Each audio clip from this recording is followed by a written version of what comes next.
Hello and welcome to Boxing Features. Today we're going to be ranking all 10 Anthony Joshua headlined pay-per-views, starting from the 2015 British title fight he had and ending when he regained his titles in December of last year. Now before I start, don't forget to like, share and subscribe for more Boxing Features content coming your way multiple times every week. Coming in at number 10 was Anthony Joshua versus Alexander POVETKIN, taking place at Wembley Stadium on the 22nd of September 2018. Now, when I pay for a pay-per-view, I know I'm going to be spending at least £20 and I want to be entertained from 7 o'clock to 11 o'clock. This really wasn't the case. I mean, the main event was a solid fight with Alexander POVETKIN wobbling AJ early on, and the Russian started really strong. He was winning the rounds, but the 39-year-old couldn't maintain the pace and was knocked out in the 7th round. But the undercard was terrible for an AJ pay-per-view at Wembley. I really did expect better from Eddie Hearn and all the guys. I mean, Luke Campbell avenged his loss to Mendy in an okay fight, but Lawrence Okolie beating Matty Askin in one of the worst fights I've ever seen live. I mean, I was bored to bits just watching that. I don't even know what to say about Lawrence Okolie and Matty Askin. I just want to forget about it. Kuzmin got the win against David Price when he had to retire on his stall due to a torn right bicep, and top Uzbeki prospect Shakram Gayatov got the win. But this just didn't have the same razzmatazz stardom as any other AJ pay-per-view, and that's why it's last for me. Coming in at number 9 is AJ versus Charles Martin at the O2 on the 9th of April 2016. This is the opposite to the POVETKIN fight. It was a terrible main event. I mean, AJ got his hands on the IBF title, and I think Eddie Hearn paid a lot of money to get Martin to the UK. But Martin just didn't bring anything. He was KO'd in the 2nd round, knocked down twice, and he just had nothing to offer. On the undercard, Macklin had his last fight against Brian Rose, which was okay. Lee Selby made his 2nd title defence where he came back from a knockdown to convincingly win, which was a decent fight. And George Groves carried on working his way back to a title shot. McDonnell made his 4th successful title defence of his WBA title. O'Hara Davis won the British title, and Cheeseman and Conor Benn both made appearances as young prospects. So it was a solid, beefy undercard, but the main event just didn't live up to a pay-per-view standard. For me, I don't know about this one, but it's certainly not top tier. Coming in at number 8 is Anthony Joshua versus Dominic Breazeale that took place on the 25th of June 2016 at the O2 Arena. It was AJ's first defence and it was an okay pay-per-view. And I think it's pay-per-view worthy. So AJ apparently was unwell and the main event was okay. He cruised to a 7th round stoppage but didn't really show us much more than we've already seen from him. I think Felix Cash made his debut and he's one of my favourite prospects, I must admit. But the rest of the undercard was stacked. The amount of fighters who we now know on it is amazing. We had White, Cheeseman, Agogo, Ben and Yafai. John Wayne Hibbert was stopped by Andrew Scarpa due to a cut. Eubank Jr. won the British title, and George Groves had a potential then career performance against Martin Murray in a great fight. This is a decent pay-per-view and one of AJ's early pay-per-views bests, maybe. Coming in at number 7, Anthony Joshua versus Joseph Parker on the 31st of March 2018, and that took place at the Principality in Cardiff. I just really liked Cardiff's atmosphere for this fight. I just really think it picked up during the ring waltz and it just showed the AJ mania at the time. However, it wasn't the usual dramatic Joshua fight that we love. AJ went the distance for the first time. Parker criticised the ref for not letting him fight, which could be understandable. But in the end, it was a fairly comfortable points victory for AJ, and he added the WBO title to his collection. On the undercard, Povetkin got that heavy knockout against David Price, which eventually led him to getting the AJ fight that we've already spoke about on the video. Ryan Burnett got a wide points victory against Parejo in his first title defence.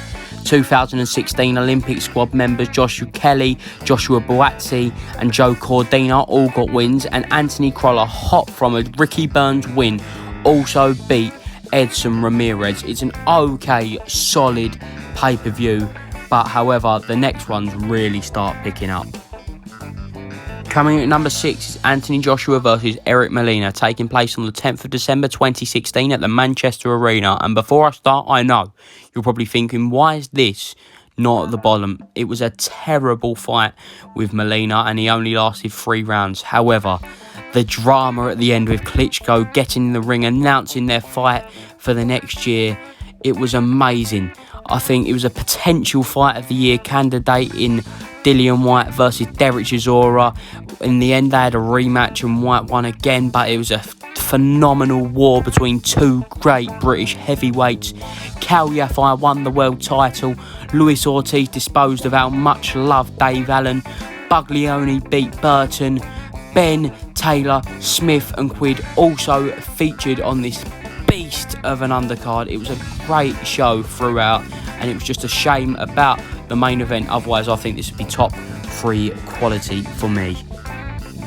Coming in at number 5 is Anthony Joshua versus Carlos Takam on the 28th of October 2017 at the Principality in Cardiff. Takam stepped in at 12 days notice after Pulev got injured. It was a solid undercard. White versus Hellenius. Yafai defended his title against 24-0 Sho Ishida. Buglioni beat Craig Richards, and I really do like Craig Richards. He's becoming a great light heavyweight. Katie Taylor won the WBA world title. Okoli, Buatsi and Cordina also performed on this card. Coming in at number 4, Anthony Joshua versus Andy Ruiz Jr. The rematch on the 7th of December 2019 at the purpose-built venue in Diriyah, Saudi Arabia. It was the fight on the desert. Eddie Hearn did really pull something special off here for this rematch. Ruiz didn't want it in England. AJ didn't really want it in America, so it was at neutral ground in the desert. It was a great fight at the end, a great performance from AJ. He was calm, calculated, everything you want from your heavyweight world champion. But although Ruiz did disappoint, he was extremely heavy, and I think he'd been just enjoying that heavyweight champion lifestyle too much in the lead up to this fight. But you take nothing away from AJ. He got the job done. On the undercard, Povetkin got a draw against Michael Hunter. Filip Hrgovic beat Eric Molina. Dillian Whyte beat Marius Wack. Maginov beat Little, and British prospect Hopey Price got his second pro victory. It was a decent all-round undercard, but you just have to put it right up there through the spectacle of Saudi Arabia. It was the first of its kind, and I think it's going to be the first of many. Coming in at number 3, Anthony Joshua versus Dillian Whyte on the 12th of December 2015 at the O2 Arena. It was AJ's first ever pay-per-view, and it was one of his best in my opinion. It was for the vacant British title, the Commonwealth and the WBC International. Great fight, great night all round. Inexperienced Whyte wobbled AJ for the first time in his professional career. There was a big brawl that broke out in between rounds 1 and 2, which just added to the drama of the night. But in the end, AJ did get the better of Dillian Whyte, and he was KO'd in round 7 from a sharp right uppercut. The show just was elevated by Stormzy madly singing "Shut Up" to AJ's ring walk, which was a great little touch. And on the undercard, Tony Bellew had a good win against Masternak for the European title, which led to him getting a title shot against Makaibu, which he eventually won at Goodison Park. Ishmael Barroso KO'd Kevin Mitchell, which ended up being his last ever fight. Kevin Mitchell had a great career, one of those fantastic British fighters, unfortunately never to win a world title. Luke Campbell lost against Yvonne Mendy, which he later avenged, which we previously spoke about in the video. It was a good win for Eubank Jr. against Gary Spike O'Sullivan. Paulie Malignaggi won the vacant EBU title, and Chisora also appeared on the undercard. This was a great show all round, and it just had so many names that we wouldn't get nowadays, because now AJ carries the pay-per-view on his shoulders. They don't need the names to sell the card, but this was before all this. It was a Raw AJ pay-per-view, and for me, this had the name, this had the depth, this had the quality for making it a top-notch pay-per-view for Sky Sports. Coming in at number 2 is Anthony Joshua versus Vladimir Klitschko on the 29th of April 2017 at Wembley Stadium. What a night. What a great night for British boxing this was. Anthony Joshua versus Vladimir Klitschko on British soil.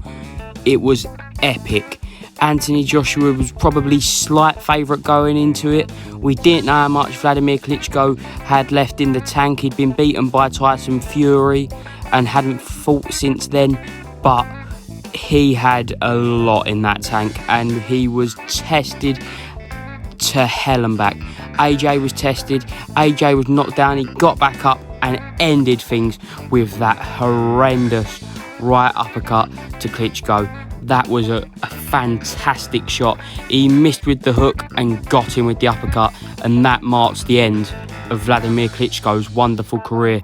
On the undercard, there was Scott Quigg, Luke Campbell, Katie Taylor and Joe Cordina. Decent enough, but it was all about that main event. It was absolutely brilliant, and it was a close call between number 1 and 2. And coming in at number 1 is Anthony Joshua versus Andrew Ruiz Jr., the first fight taking place on June the 1st, 2019 at Madison Square Gardens. Fantastic fight, fantastic night. Eddie Earn's first big proper show at Madison Square Gardens, headlined by his poster boy AJ, and it was fantastic. It just didn't finish the way he wanted it. Andy Ruiz, no one expected too much from him.